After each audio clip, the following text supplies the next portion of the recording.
And I'm not going to take too much time of your work. I realize that there's a lot of work to be done in the week ahead. As I walked in here, I was almost attacked by some mixed emotions when I saw some of my colleagues from South Africa. And I think that's where everything I'm going to say, the little I'm going to say about what we're here for, I got it from them. So if I made a mistake, I learned those mistakes from them. That's on a lighter note. I want to start by first extending my appreciation for the team that put this session together. UNODC, Arinza. Well done in advance. I know we normally give this for last, but I really appreciate the fair amount of work that was done over such a short period of time. And looking at the team that you brought from South Africa and PA, I have no doubt that this is going to be a very, very fruitful experience. I'm referring to those gentlemen right at the back, and of course everybody else that I might not know. They carry a wealth of experience, and everything that I got to know through them, including all the bad things. Today marks yet another important occasion that reflects the much needed collaboration amongst agencies, countries, nations, and all that. We all know the impact and the effect of corruption and indeed transnational organized crime. The very severe impact it has on our state's ability to render the much needed service delivery to our communities, with specific reference to our vulnerable communities, including women and children, those that might not have at their disposal the financial means to secure those services at their own cost. Lesotho, as a member state of the UN Convention Against Corruption, UN Convention Against Transnational Organized Crime, is indeed enjoined to put a wide range of measures to ensure that we prevent and we combat corruption. A clarion call has therefore been made through UNCAC, as just one of the conventions I can refer to make sure that we indeed, amongst others, capacitate ourselves as law enforcement, including our oversight bodies, to ensure that we take the necessary steps to fight and prevent corruption. By so saying, I think it is out of recognizing that perhaps corruption cannot be won or fought by us as agencies working on our own independently. The call makes a very clear cause for a very clear message to say, how do we organize ourselves and ensure that all our hands are on the deck to fight the scourge against corruption. I'm quite delighted I've always been biased in favor of asset recovery because I found it to be the most practical tool in the fight against corruption. And that's why I spent a fair amount of time with my colleagues learning and all that. Some years ago when the idea of Arinza was mooted, we thought, well, it sounded like quite an ambitious project. It was out of the observation that all countries, all agencies are working very hard, but we are perhaps working in silos. Trying to make an impact. But the reality of organized crime is not like that. What makes organized crime and corruption more complex is the fact that it evolves, it changes every day. It is no longer a local issue where we can be preoccupied with crime within the borders of Lesotho or Maseru. It happens across the border regionally. It happens internationally, it happens globally. I think most of you would have already seen the benefits of the much needed collaboration. Not long ago, with the assistance of our South African counterparts, we were able to recover a significant amount of funds that were stolen from our government, and through the assistance, the funds were secured. But more importantly, we were able to institute parallel investigations, including criminal prosecutions, to make sure that indeed crime does not pay, not only in Lesotho, in South Africa and beyond. We derive the benefit of the assistance from our counterparts in South Africa and other member countries, Namibia, where we were seeking the much needed information to ensure that we do our investigations and prosecutions, and more importantly, we ensure that the assets are retained. I've only been with DCO for a year, and I used to tell people that I'm still new, and I was told, and very correctly so, last year in December, that look, if you are beyond 3 months, you are no longer new. So face. Now, when I came in, part of my exercise was to try and look at and understand how things are happening on our side, and it became quite clear that, look, Papam Ahayo, we are sitting with the same challenges. How best do we do our investigations? How best do we ensure that the assets are retained in South Africa in the most cost-effective and economic way? How do we ensure that we prosecute effectively so that those that are implicated in corruption are held accountable for it? What was quite clear from the little observation that one was able to make was the fact that there's a lot of work that needs to be done. Now, part of, I think, the old habits that we have as law enforcement is that we have little time or patience for planning. If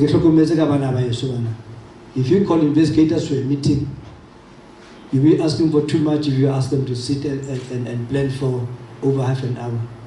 But the reality and the fact of the matter is, and there's a saying, I do not know the author, but if you're given an option or a task to chop a tree, 50 feet tree, the usual, you are given an axe, and you've got 3 hours to actually bring it down. How will you go about it to make sure that you bring it down?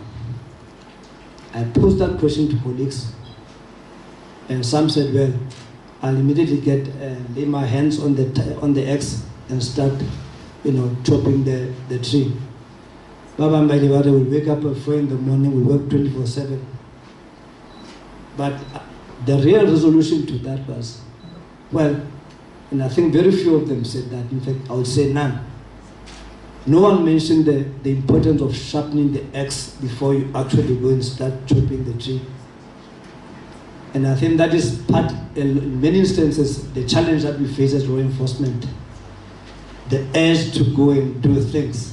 We have to sit back and say, well, let us sit and reflect. How well are we doing? What are the challenges? What new methods can we come up with to ensure that we are effective in what we're doing? I made mention that, and I made the point that the investigation of corruption and organized crime is a very costly business. Poor resources.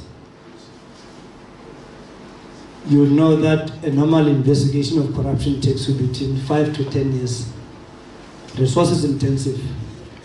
Those resources would have been diverted from the much needed service delivery.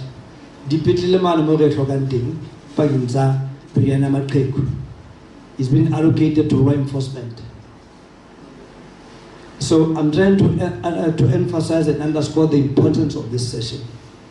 An opportunity where we sit, we share information, best practices, and soldier on with new ways of fighting the scourge of corruption. It's evolving, we also need to evolve. Mekgwa ya tshebetso ya change from time to time. What we've done 10 years ago, and that has brought us here, is certainly not good enough to take us into the future in terms of fighting corruption. I've looked at some of my colleagues' drafts, our court papers, when we present in court.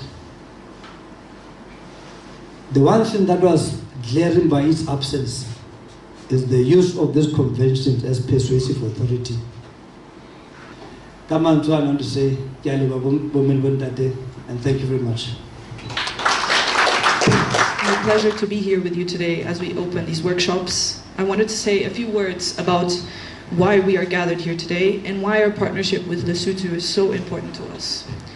As UNODC, we are grateful first and foremost to our partners at the National Prosecuting Authority of South Africa, who together with UNODC have established the Prosecutor Placement Program and Investigator Placement Program, both of which serve as peer-to-peer learning programs within the Southern African region.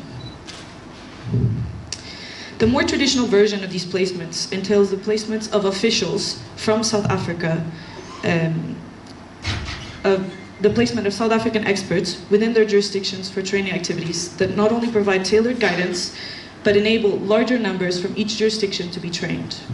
We have had 2 such trainings this year, first in the Seychelles, then Namibia, followed by the current ones in Lesotho this week.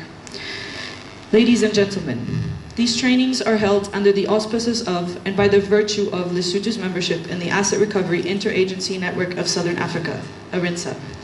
ARINSA is a network of regional practitioners that promotes cooperation in asset recovery.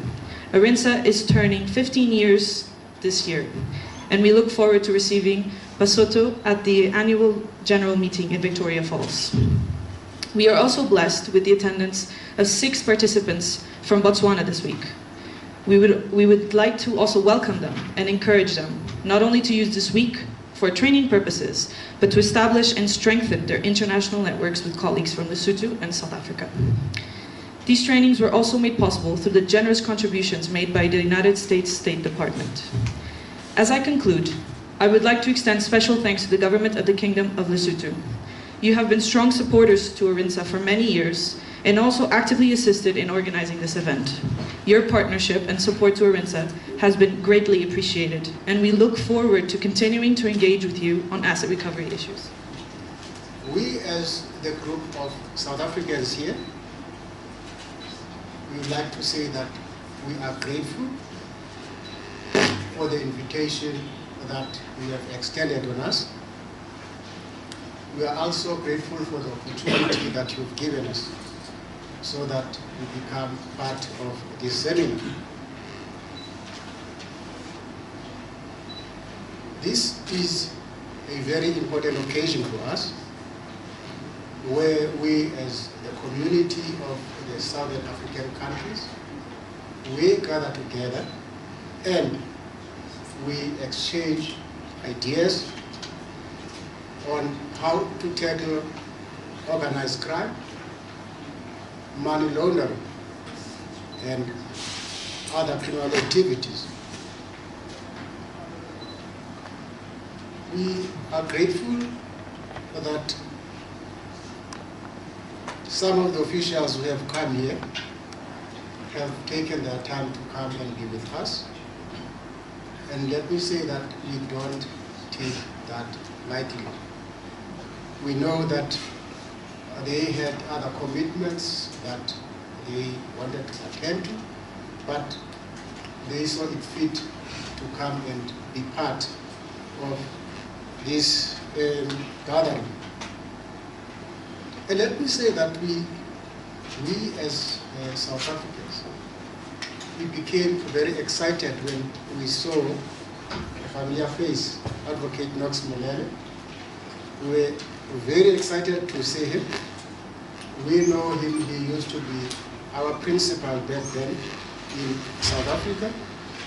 And just by seeing him, we feel more welcomed already here. And we say that we are grateful about the fact that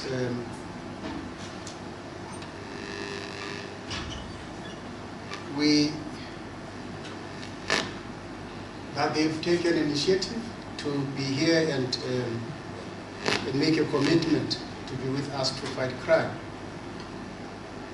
We would like to thank our officials from the NODC who have made this to be a success, organized it, and to be what it is today. We would also like to thank our ARINSA colleagues who have also made sure that this gathering takes place. And lastly, we would like to thank colleagues who are delegates who have come all the way from their respective stations to become part of this training. We really appreciate it. We hope that this conference will be successful. Thank you.